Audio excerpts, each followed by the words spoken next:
जय हिंद मेरे दोस्तों, मैं कुमार सिद्धू एक बार फिर से सिद्धार्थ जीएस टीचिंग सेंटर में भरपूर स्वागत करता हूं। मेरे दोस्तों 66 क्वेश्चन मैं कर चुका हूं, जो बीपीएससी प्रीवियस ईयर का हिस्ट्री का क्वेश्चन है, जो अभी एनिसेंट हिस्ट्री चल रहा है, बहुत इंपॉर्टेंट है।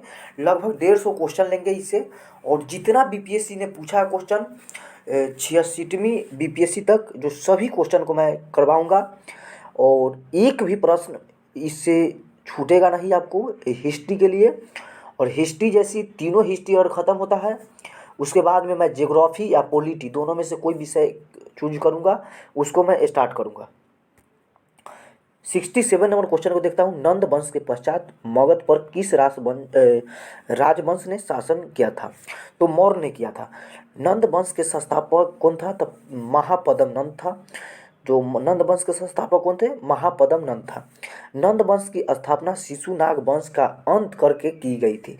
शिशुनाग वंश के अंत करके नंद वंश की स्थापना की गई थी, और नंद वंश की समाप्त करके मौर्य वंश लाया गया था। क्या जी लाया गया था? मौर्य वंश लाया गया था। नंद वंश में कुल 9 राजा थे। 9 राजा के बारे में थोड़ा सा जान लेते हैं। उग्रसेन, जिसे पुराणों में महापद्म नंद कहा जाता है। पुराण में क्या कहा जाता है? पुराण में महापद्म नंद कहा जाता है। किसका? उग्रसेन का। उग्रसेन का पद्म नंद कहा जाता है किस चीज में? तो पुराण में। दूसरा नंबर में है पंडुक, और तीसरा में है पंडुगति। दो में पंडुक, और तीसरा में है पंडुगति, और चौथा में है भूतपाल, और पंचमा में है राष्ट्रपाल। भूतपाल और राष्ट्रपाल दोनों पाल है, इसको ध्यान रखिएगा। और अगला नंबर में है, जो 6 नंबर में है, गोभिसानक। गोभिसानक जो है, जो 6 नंबर में है। 7 नंबर में है देश सिद्धक। क्या है? देश सिद्धक। और 8वां नंबर में हो जाएगा आपको कैवर्त, तथा 9वां में है घारानंद, जो नंद वंश के अंत किया था चंद्रगुप्त मौर्य ने।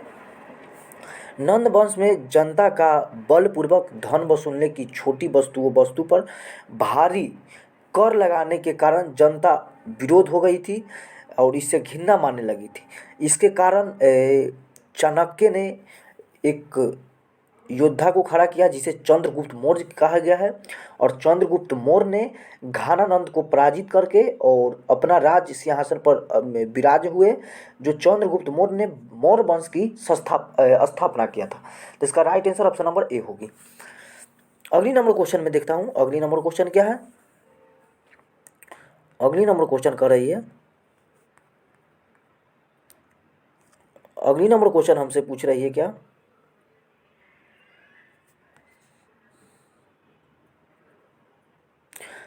जिसके ग्रंथ में चंद्रगुप्त मौर्य का विशिष्ट रूप से वर्णन हुआ है।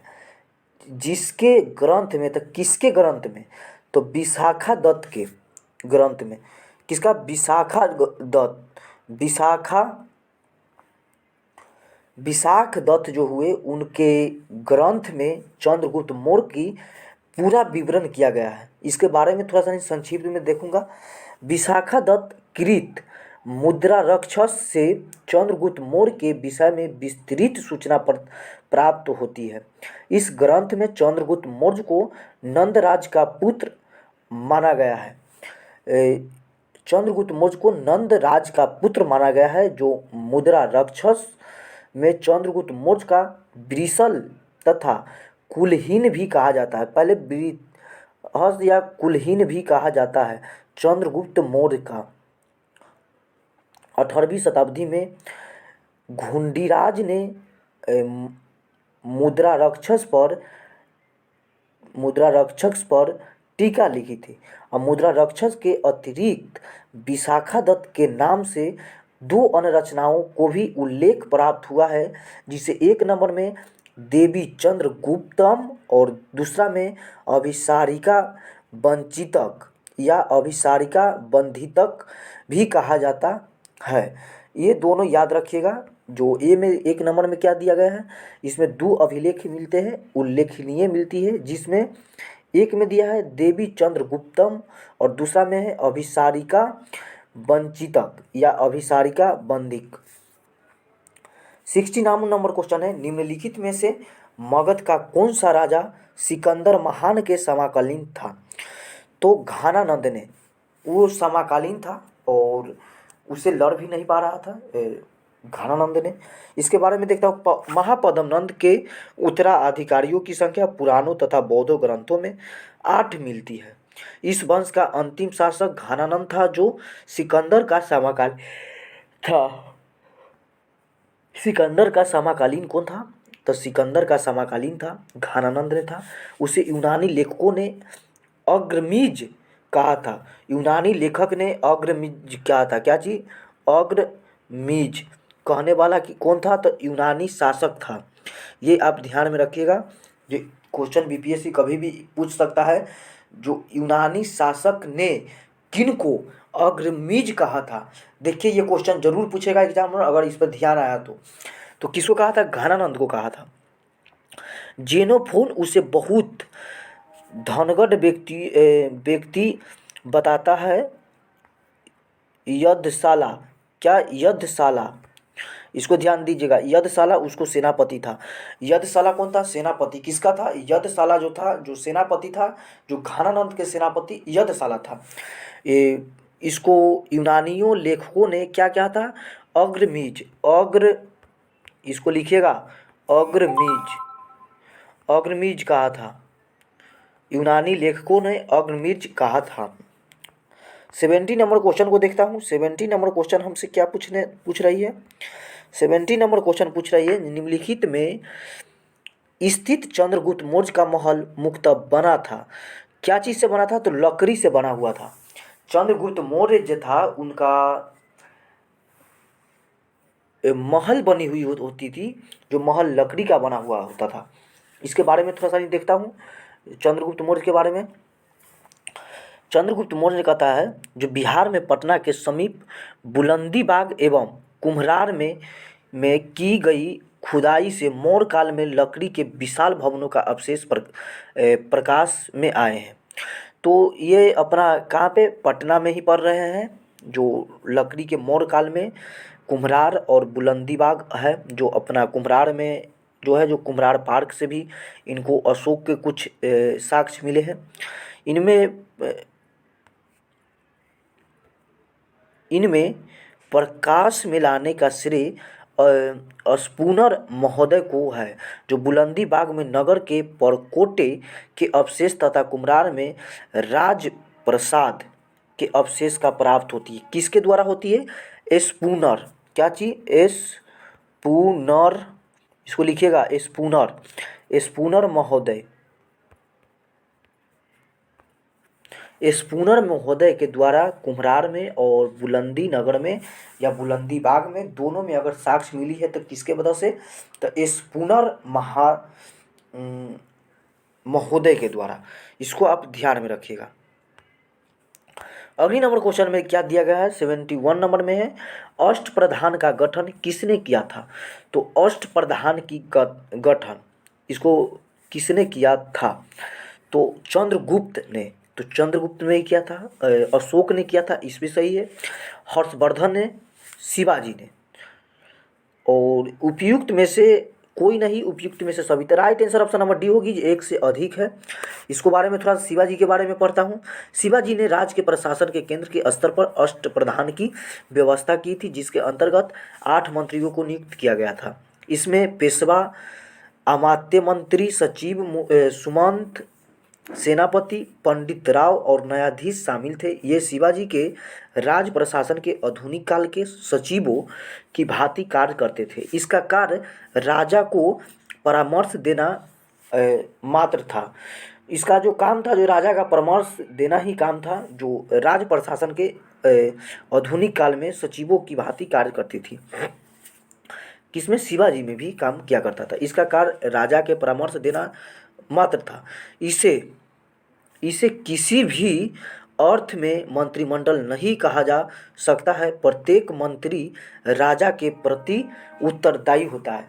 जितना भी मंत्री है जो राजा के प्रति ही उत्तरदायी होते हैं। इसको आप ध्यान में रखिएगा। जो right answer option number D होगी, जो शिवाजी ने अष्टमांग को अपनाई थी, क्योंकि 8 मंत्रियों का एक योजना बनाई थी, जो 8 मंत्रियों के अलग अलग सेक्टर में काम करने के लिए उत्तेजित की थी और अलग अलग सेक्टर में काम की थी। किसी भी व्यक्ति को खाना के लिए दिया गया है तो वो अलग है, सैन्य के लिए दिया गया है तो उससे अलग है, सैन्य परेड के लिए दिया गया है वो अलग सेना है। तो इसी तरह से मंत्री को दिया गया है, एक दरबारी मंत्री होता था, वो एक अलग मंत्री हुआ करती थी। टोटल 8 मंत्री रहती थी। 72 नंबर क्वेश्चन में है, 72 नंबर क्वेश्चन क्या कर रही है, 72 नंबर क्वेश्चन में हमसे पूछ रही है, निम्नलिखित में से किस मौर्य राजा ने दक्कन की विजय प्राप्ति किया था। दक्कन की प्राप्त करने वाला चंद्रगुप्त ने था। किसने था? दक्कन को जीतने वाला कौन था? तो चंद्रगुप्त ने। मौर्य साम्राज्य के संस्थापक चंद्रगुप्त मौर्य ने दक्षिण भारत की विजय प्राप्त की थी। इस संदर्भ में अशोक के अभिलेखों में जैन एवं तमिल साक्ष्यों का जानकारी प्राप्त होती है। जैन के भी बारे में मिलती है और तमिल के भी बारे में मिलती है। किसमें? तो मौर्य साम्राज्य ने, जो चंद्रगुप्त मौर्य ने दक्कन को भी जीत लिया था। एक अभिलेख से, जो अशोक के अभिलेख से ये सभी बातें प्रस्तुत होती है। दक्षिण भाग के अनेक स्थलों में अशोक के अभिलेख प्राप्त हुए हैं। दक्षिण के जितने भी स्थलें हैं उसमें सभी में अशोक के अभिलेख प्राप्त हुए हैं, किंतु अशोक ने एकमात्र कलिंग विजय ही की थी। युद्ध के बारे में अशोक ने, एक कलिंग था जो उड़ीसा जिसे बोलता था, पहले ओडिशा बोला जाता था, ओडिशा अब ओडिशा कर दिया गया। ओडिशा को जीता था किसने? तो अशोक ने जीता था। किसने जीता था? अशोक ने जीता था। अतः ऐसी स्थिति में दक्षिण में विजय का श्रेय हमें चंद्रगुप्त मौर्य को ही देना पड़ेगा। देखिए, ऐसे अशोक ने भी युद्ध लड़ी थी, लेकिन दक्षिण में एक ओडिशा ही युद्ध लड़ी थी जो अभिलेखों से मिल रही है। और बाद में ये बौद्ध धर्म को अपना लिए थे और बौद्ध धर्म के द्वारा ये बहुत सारे जगह पर अपने शिष्यों को, अपने पुत्रों को श्रीलंका में भी बैठाए थे बौद्ध धर्म के प्रचार प्रसार के लिए। चीन में भी बैठाए थे अपने सैनिकों को, और इसी तरह से ये बौद्ध धर्म को अपना लिए थे और यहाँ से अहिंसा अहिंसा अपनाई थी, हिंसा नहीं किया था। और चंद्रगुप्त मौर्य जो था, जे हर एक जगह पर युद्ध लड़े थे अपना, और हर एक जगह पर विजय प्राप्त की थी चंद्रगुप्त मौर्य ने। इसीलिए दक्षिण में अगर किसी को दी जाती है तो चंद्रगुप्त मौर्य को दिया जाता है, क्योंकि बिंदुसार की विजय अत्यंत संदिग्ध है और एवं इतिहास में उसे एक विजेता के रूप में स्मरण नहीं किया जाता है। जैन एवं तमिल साक्ष्य भी चंद्रगुप्त मौर्य के दक्षिण विजय से ही प्राप्त हुआ है। दक्षिण विजय से प्राप्त हुआ है क्या चीज़? तो चंद्रगुप्त के ही विवरण किया गया है, जो हर एक अशोक के अभिलेख से एक ही चीज़ मिलता है, जो वो कलिंग पर आक्रमण करके और कलिंग को जीत लिया था। उसके बाद से अशोक को कहीं नहीं मिलता है, ये इतिहास गवाह है। उसके बाद में बिंदुसार जो आया, जो बिंदुसार के इतिहासकारों ने अत्यंत संदिग्ध माना है इसको, पूर्ण रूप से विजय के लिए और युद्ध के दक्षिण में, अगर भारत के दक्षिण क्षेत्र में जीतने की बात नहीं की गई है। इसको बारे में देखता हूँ 73 नंबर में अभिलेख, जिससे यह प्रमाणित होता है कि चंद्रगुप्त का प्रभाव पश्चिम भारत पर भी था। जो उत्तर में भी था, दक्षिण में भी था और पश्चिम भारत में भी था। तो किस में था? तो रुद्र दामन, जो जूनागढ़ अभिलेख से प्राप्त होता है। जूनागढ़ अभिलेख जो हुआ, जो राजस्थान में मिला है, जो किससे? जूनागढ़ अभिलेख से शिलालेख में हुआ है, जो रुद्र दामन के जूनागढ़ अभिलेख से ये प्राप्त हुई है। इसके बारे में थोड़ा सा नहीं और पढ़ते हैं, इसके बारे में थोड़ी सा नहीं और जानकारी लेते हैं, जो ये क्या कहना चाह रहे हैं। रुद्र दामन के जूनागढ़ अभिलेख से यह ज्ञात होता है कि चंद्रगुप्त मौर्य के सौराष्ट्र स्थिति जो प्रांतीय शासन पुष्पगुप्त ने यहाँ का दर्शन झील बनवाई थी। किसने दर्शन झील बनवाई थी? तो दर्शन झील बनवाई थी पुष्पगुप्त ने, जो गुप्त वंश से ही संबंधित है। पुष्पगुप्त ने क्या बनवाई थी? तो सुदर्शन झील। ये शायद बीपीएससी पूछी हुई क्वेश्चन है, जो सुदर्शन झील किसने बनवाई थी? तो गुप्त ने बनवाई थी। और बाद में अशोक के यूनानी गवर्नर जो तुषांप ने इस जलाशय के साथ बहुत सी नहरें बनवाई। इस प्रांतों को अनार्त तथा सुराष्ट्र कहा जाता है। अनार्त एवं सुराष्ट्र किसे कहा जाता है? अनार्त एवं सुराष्ट्र कहा जाता है। जो पुष्पगुप्त ने एक सुदर्शन झील बनवाई थी, उस सुदर्शन झील के द्वारा अशोक के यूनानी गवर्नर तु तुषास्प ने क्या किया था, तो बहुत सारे जलाशय बनवाए थे, नहरें बनवाए थे उसी से, तो इसे अनार्त तथा सुराष्ट्र कहा जाता है।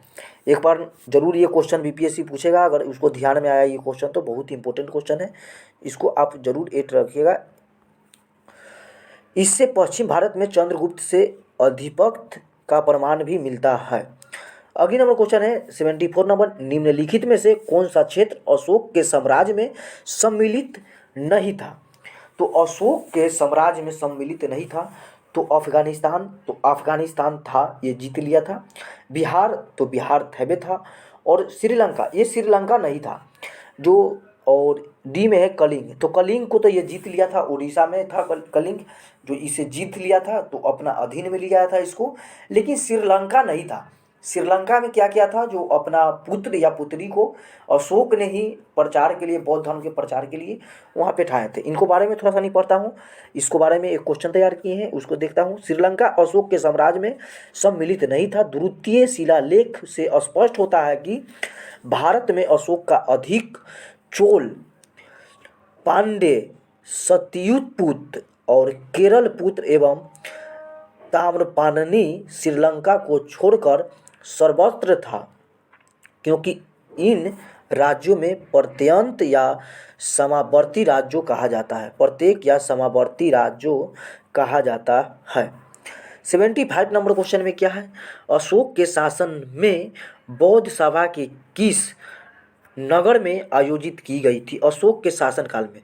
तो ये पाटलिपुत्र में किया गया था, और अशोक को अधिकतम विख्यात पाटलिपुत्र में हुई थी।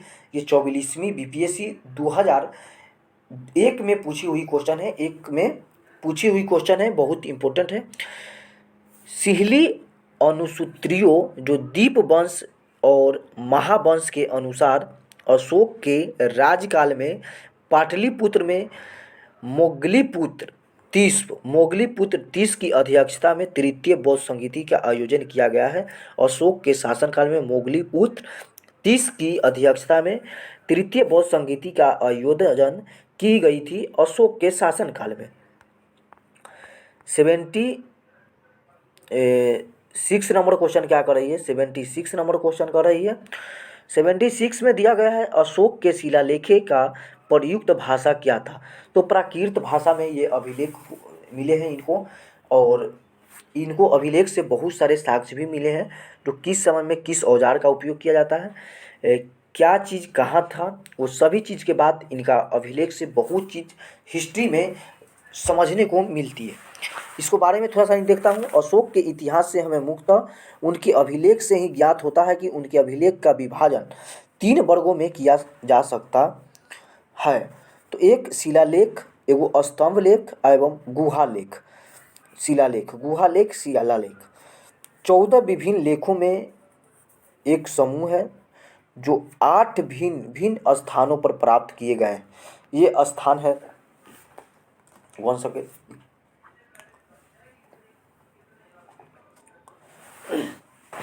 सॉरी, देखते हैं। 1 नंबर में क्या है, शाहबाजगढ़, 2 में है मानसेहरा, और 3 में है कालसी, 4 में है गिरनार, 5 में है धौली, 6 में है जौगढ़, 7 में है एड़ीगुड़ी, और 8 में है सोपार। जो अशोक के अधिकांश अभिलेख प्राकृत भाषा एवं ब्राह्मणी लिपि में लिखी गई है। केवल 2 अभिलेखें हैं ब्राह्मणी लिपि है, जैसे हिंदी की लिपि होती है देवनागरी लिपि और भाषा हिंदी हुई, उसी तरह से ब्राह्मणी लिपि में था, और प्राकृत एक भाषा थी। इसके बारे में थोड़ा सा नहीं और क्वेश्चन बन सकता है, इसको 2 स्लाइड लिए है, इसको देखता हूँ। शाहबाजगढ़ एवं इनके 2 अभिलेख थे, जो शाहनवाजगढ़ एवं मनसेहरा की लिपि ब्राह्मणी न होकर खरोष्टी थी। क्या थी? खरोष्टी थी। ये क्वेश्चन पूछने की संभावना बन सकता है। जो अशोक के कितने अभिलेखों में खरोष्टी लिपि लिखी गई थी, तो 2 अभिलेखों में खरोष्टी लिपि लिखी गई थी। जो किस में? तो शाहबाजगढ़ एवं मनसेहरा में। शहाबाजगढ़ एवं मनसेहरा में ये लिपि थी कि ब्राह्मणी लिपि न होकर के खरोष्टी लिपि थी। तक्षशिला एवं अराईमेयिक लिपि में लिखा गया एक भग्न अभिलेख जो सरेकुना नामक स्थान से यूनानी तथा आरामेई लिपियों में लिखा गया था। दूरभाषीय यूनानी एवं सीरियाई भाषा अभिलेख तथा लघमान नामक स्थान से अराईमेई लिपि लिखा गया था अशोक का अभिलेख प्राप्त होती है। इसका राइट आंसर होनी चाहिए जो ऑप्शन नंबर बी हुई, जो प्राकृत में लिखी गई थी जो अधिकतम, और दो जो था जो खरोष्टी में लिखी गई थी जो शहाबाजगढ़ एवं मनसेहरा दोनों लिपि क्या थी, खरोष्टी लिपि थी। इसको आप ध्यान में रखिएगा। अगली नंबर क्वेश्चन क्या है, 67 नंबर क्वेश्चन में 77 नंबर क्वेश्चन क्या कर रही है, 77 नंबर क्वेश्चन कर रही है 77 नंबर क्वेश्चन क्या कर रही है, निम्नलिखित में से प्राचीन भारत में कौन सी लिपि दाहिनी से बाईं ओर लिखी जाती थी। तो खरोष्टी लिपि थी जो दाहिनी से बाईं की ओर लिखा जाता था। हम लोग बाएं से दाहिना की ओर लिखते हैं, अभी हिंदी भी लिखते हैं तो बाएं से दाएं की ओर लिखते हैं, लेकिन दाएं से बाएं की ओर खरोष्टी लिपि लिखी जाती थी। प्राचीन भारत में खरोष्टी लिपि दाएं से बाएं की ओर लिखी जाती थी। इसे पढ़ने का श्रेय मैसअप प्रिंसेप नोरिस लॉरेंस और कनिंघम आदि विद्वानों को कहा जाता है। यह मुख्यतः उत्तर पश्चिम भारत में लिखा गया है। ये प्रिंसेप ने सबसे पहले पढ़ा था, और ये तीनों चारों को कनिंघम भी पढ़ा था, लैसेन भी पढ़ा था। ये उत्तर भारत में, पश्चिम उत्तर में इसको प्रचलित था इस लिपि के, खरोष्टी लिपि का। 78 नंबर क्वेश्चन क्या कर रही है, 78 नंबर क्वेश्चन कर रही है अशोक के धम्म का मूल संदेश क्या है। धम्म का मूल संदेश क्या है, तो धम्म पूछ रही है राजा के प्रति वफादारी, तो राजा के प्रति वफादारी होनी चाहिए। बी में शांति एवं अहिंसा, तो शांति एवं अहिंसा, शांति भी और अहिंसा दोनों भी अपनाई थी अशोक ने। बड़ों का सम्मान, तो बड़ों का सम्मान भी होनी चाहिए। और डी में धार्मिक सहनशीलता, तो राइट आंसर ऑप्शन नंबर ई होनी चाहिए जो एक से अधिक या एक इनमें से कोई नहीं। ये जो एक से अधिक या इनमें से कोई नहीं, एग्जामिनर आपको बहुत कन्फ्यूज करने के लिए एक ऑप्शन डाल देता है। ये इसको आप ध्यान से पढ़िएगा। जो ऑप्शन डी को समझ लेता है वो समझिए जो 10-15 क्वेश्चन एक्चुअली सही करके आता है। इस स्लाइड को पढ़ते हैं। अशोक धम्म, जो धर्म एक नैतिक संहिता थी जो अशोक अपने दूसरे और 7वें अभिलेख के माध्यम से संदेश देता है कि अपासिनवे बहुकायने दाने सचे सोचाए मायदिये साधवे च, अर्थात इसका कहने का मतलब यह था जो कम पाप करना, कल्याण करना और दया दान करना, सत्य बोलना और पवित्रता से रहना, स्वभाव में मधुरता तथा साधुता बनाए रखना। इस प्रकार अशोक धम्म के मूल संदेश से शांति एवं अहिंसा, बड़ों का सम्मान तथा धार्मिक सहनशीलता निहित। अतः सही उत्तर विकल्प ऑप्शन नंबर ई होनी चाहिए जो सभी चीज़ों को फॉलो कर रही है। अगली नंबर क्वेश्चन में है, अगली 79 नंबर क्वेश्चन कर रही है। 79 नंबर क्वेश्चन हमसे कर रही है। 79 नंबर क्वेश्चन क्या कर रहा है, केवल वह स्तंभ जिसमें अशोक ने स्वयं को मगध का सम्राट माना। ये क्वेश्चन बहुत ही इम्पोर्टेंट है। तो ये भाबरू स्तंभ से प्राप्त होता है। एक ही ऐसा स्तंभ है, ये 39वीं बीपीएससी प्रीलिम्स में 1994 में क्वेश्चन पूछा हुआ है। इस क्वेश्चन को एग्जामिनर हम पैदा करते हैं जो जरूर वो दोहराएगा, जो किस अभिलेख से हमें प्राप्त होती है, जो अशोक ने स्वयं को मगध का सम्राट कहा था।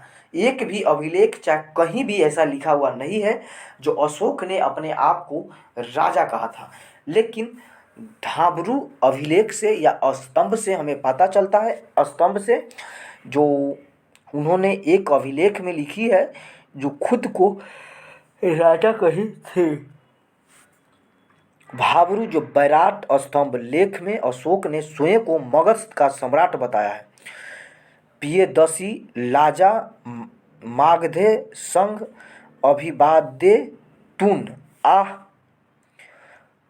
अपावा धनजू, यही अभिलेख अशोक को बौद्ध और धर्मावलंबी प्रमाणित करता है। अगली नंबर क्वेश्चन है 80 नंबर क्वेश्चन में क्या है ये, अपने शिलालेखों में अशोक सामान्यतः किस नाम से जाना जाता था? तो किस नाम से? प्रियदर्शी के नाम से अशोक जानता था। ये 65वीं बीपीएससी 2019 में पूछी हुई क्वेश्चन है। ये लेटेस्ट क्वेश्चन है। ये देखिए जी एग्जामिनर किस टाइप से क्वेश्चन पूछ रही है। एक ही क्वेश्चन को बार बार घुमा रही है, कैसे मूव कर रही है और स्टूडेंट की कैसे कन्फ्यूज कर रही है। अशोक के अभिलेखों से सर्वप्रथम सर्वत उसे देवानाम्पिय और देवानाम्पिय दसी जो देवताओं का प्रिय अथवा देखने में सुंदर जो देवनाम प्रियदर्शी के नाम से जाना जाता था तथा राजा आदि की उपाधियों से संबंधित किया गया है और संबोधित किया गया है। पुराणों में इसे अशोक वर्धन कहा गया है। अशोक को पुराणों में क्या चीज कहा गया है? तो अशोक के पुराणों में क्या चीज कही गई है? तो अशोक वर्धन कहा गया है। अशोक को पुराणों में अशोक वर्धन कहा गया है। इसको आप ध्यान से रखिएगा इस क्वेश्चन को, ये बहुत इंपॉर्टेंट है।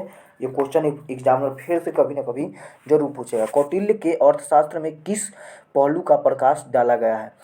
तो राजनीतिक शास्त्र को। और कौटिल्य ने, जिसे विष्णुगुप्त भी कहा जाता है, जो कौटिल्य ने एक पुस्तक लिखी थी अर्थशास्त्र नामक।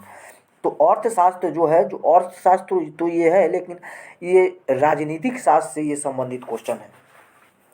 कौटिल्य के अर्थशास्त्र द्वारा चंद्रगुप्त मौर्य के शासनकाल में बहुत सी बातों का ज्ञान प्राप्त होता है। यह वस्तुतः ऐतिहासिक ग्रंथ नहीं है अपितु राजनीति शास्त्र का एक अद्वितीय ग्रंथ है। इसकी तुलना मैकियावेली के प्रिंस से की गई है।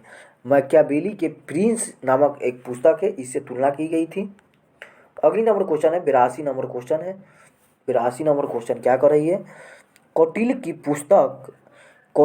पुस्तक अर्थशास्त्र किस विषय पर आधारित है? ये क्वेश्चन 82 में भी पूछता था, इससे पहले भी अभी मैं जस्ट बताऊँ था। तो इसमें ऑप्शन के ऊपर डिपेंडेबल है। ऑप्शन किस आधारित पर पूछ रहा है? तो आर्थिक संबंधित। तो जस्ट अभी बताए थे वो आर्थिक भी था, लेकिन मुख्य रूप से ये लिखी गई है जो किसके कारण लिखी गई है? तो राजनीतिक शास्त्र के लिए लिखी गई है। और शासनकाल के सिद्धांत के अभ्यास, ये भी सही है। विदेश नीति, ये भी सही है। धन संचय, तो धन संचय के बारे में भी किया था चर्चा, जो इन्होंने बोले थे जो राजा को धन संचय नहीं करना चाहिए। इसका एक स्लाइड है, इसको देखता हूँ। कौटिल्य चाणक्य द्वारा मौर्य काल में रचित अर्थशास्त्र शासन के सिद्धांत पर अभ्यास की पुस्तक है। इनमें से राज्य के लिए मंडल सिद्धांत है जो विदेश नीति की व्यवस्था करती है। तो इन्होंने इस पुस्तक में लिखी थी जो विदेश नीति के भी फॉलो कर रही है। तो ऑप्शन नंबर सी भी सही है। तो विदेश नीति की फॉलो कर रही है। इसके अलावा इन्होंने सप्तपांग सिद्धांत के बारे में बोले थे। सप्तपांग सिद्धांत के बारे में तो शासन चलाने की बात की गई थी। तो ऑप्शन नंबर बी भी सही है। और अगला नंबर देखते हैं। राजा अमात्य जनपद दुर्ग कोष दंड एवं मित्र की सर्वप्रथम व्याख्या मिलती है। तो ये भी सही है। तो हमें हिसाब से ऑप्शन नंबर ई होनी चाहिए। अर्थशास्त्र में तात्कालीन प्रशासन एवं कृषि शिल्प एवं व्यापारी व्यवस्था की भी विस्तृत जानकारी प्राप्त हुई है। तो व्यापारी जब आ गई तो अर्थशास्त्र भी सही है। तो इसका राइट आंसर ऑप्शन नंबर ई होनी चाहिए जो एक से अधिक है। 83 नंबर क्वेश्चन है। मेगास्थनीज ने भारतीय समाज को कितने श्रेणियों में विभाजित किया था? तो भारतीय श्रेणियों के कितने श्रेणियों में विभाजित किया था? तो 7 में किया था। ये क्वेश्चन पूछ लिया है 46वें बीपीएससी 2003-04 में। ये क्वेश्चन बहुत इंपॉर्टेंट है, इसको देखिए। ये मेगास्थनीज ने अपनी पुस्तक इंडिका में भारतीय समाज को 7 श्रेणियों में विभाजित किया था।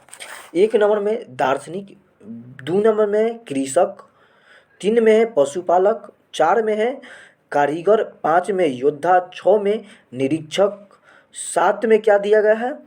तो सभादत्त। तो मेगास्थनीज भारतीय समाज को दास प्रथा के प्रचलित होने के उल्लेख नहीं करता है। मौर्य काल में कोई भी व्यक्ति न तो अपनी जाति से बाहर विवाह कर सकता था और न ही उससे विभिन्न पेशा ही करना कर सकता था। जैसे जो व्यक्ति अगर बाल काटता है तो बाल भी काटता था, वो मौर्य काल में भी वही प्रथा थी जो अभी भी है। 84 नंबर क्वेश्चन क्या है? 84 नंबर क्वेश्चन, ये लास्ट ही हो रही है। 84 नंबर क्वेश्चन में दिए गए है, 84 नंबर क्वेश्चन क्या पूछ रही है हमसे? मौर्य समाज का 7 वर्गों में विभाजन का विशेष रूप से उल्लेखनीय है। तो देखिए, जो 7 वर्णों में जो विभाजित है, जो उल्लेखनीय किस किस में है? कौटिल्य के अर्थशास्त्र में, ये भी सही है। कौटिल्य के अर्थशास्त्र में, तो ये समाज के 7 वर्णों में बांटने की बात नहीं की है। और अशोक के शिलालेख, ये भी नहीं है। पुराण, ये भी नहीं है। डी में क्या? मेगास्थनीज की पुस्तक इंडिका। देखिए, एग्जामिनर जस्ट अभी क्वेश्चन पूछा था इससे ऊपर में, जो कितने में बांटा गया है, तो 7 में। यहाँ पे क्वेश्चन पूछ दिया है जो किस पुस्तक में है, तो मेगास्थनीज के पुस्तकालय में, जो इंडिका है उसमें है। 85 नंबर क्वेश्चन क्या कर रही है? 85 नंबर है में है पेरिप्लस ऑफ द इरीथियन किसने लिखी थी? तो किसने लिखा था? तो टोमली ने या एस्ट्रैबो ने लिखा था। किसने लिखा था? किसने ये लिखा था? तो प्लिनी लिखा था, टोलमी लिखी थी। तो उपयुक्त में से कोई नहीं, उपयुक्त में से एक सही। इसका right answer option number A होगी। इसके बारे में थोड़ा सा नहीं पढ़ लेता हूँ, एक्चुअली ये कट जाएगा, लेकिन इसको हम समझाने की कोशिश करता हूँ। तो पेरिप्लस ऑफ द एरिथियन सी एक ग्रीको रोमन पेरिप्लस, जिसे मेन्यू स्क्रिप्ट डॉक्यूमेंट कहा जाता है। यह रोमन मिस्र के बंदरगाहों से नेविगेशन ऑफ व्यापार के अवसरों का वर्णन करता है। इसे लगभग 60 ईसा पूर्व से एलेक्जेंड्रिया के एक अनार नाविक, जिसे अनाम नाविक के नाम से जाना जाता था, ने इसे भारत के आयात तथा निर्यात की जानने पर एक वस्तुत उल्लेखनीय की थी। तो किसने किया था? तो एलेक्जेंड्रिया ने किया था। जो एलेक्जेंड्रिया ने एक अनाम क्या था? नाविक था। वो नाविक क्या होती है? जो नाव चलाने वाला होता है उसे नाविक कहा जाता है।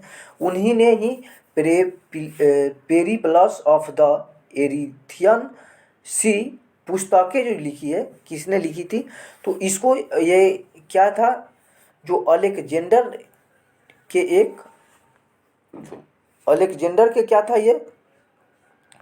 तो अलेक्जेंडर का एक और नाम का नाविक था जो वहाँ काम करता था। अभी तक इतिहास ने इसे कोई साक्ष्य नहीं बताई थी। आज के ये 15 क्वेश्चन है, कैसा लगा हमें ज़रूर कमेंट्स में बताइएगा। तब तक के लिए जय हिंद।